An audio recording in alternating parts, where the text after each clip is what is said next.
নমস্কার, লিলিমা রান্নাঘরে সবাইকে স্বাগত। আজকে দেখাবো মিষ্টি দই। দোকানের মতন পারফেক্ট মিষ্টি দই ঘরে আপনারাও বানাতে পারেন, আমি যেরকম বানাচ্ছি।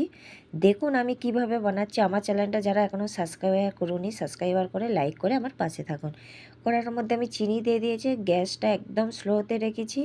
চিনিটা যতক্ষণ না লাল কালার হচ্ছে ততক্ষণ এটা এরকম স্লোতে ভাজবো। এই যে লাল কালার হয়ে গেছে, এখানে দুধ দিয়ে দিয়েছি 1 লিটারের মতন। 1 লিটার দুধ দিয়ে এটা বেশ খানিকক্ষণ ঘন করে একটু জাল করে নিতে হবে। এই যে দেখুন কত সুন্দর একটা কালার এসে গেছে। এরমভাবে আপনারা বানান।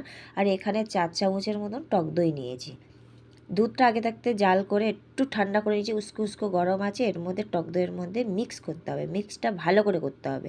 মিক্স হয়ে গেছে, একটা স্টিলের পাত্রই আমি আজকে দই জমাবো, ওই জন্যে নিয়েছি স্টিলের বাসন। একটা গামলি নিয়ে এটা চাপা দিয়ে দিচ্ছি। এটা দিয়ে দিচ্ছি গ্যাসের মধ্যে। একটা হাঁড়ি বসিয়ে সুতির একটা কাপড় ঢেকে এই যে বানাচ্ছি। সারা রাত ছিল, এবারে সকালবেলা উঠে দেখাচ্ছি।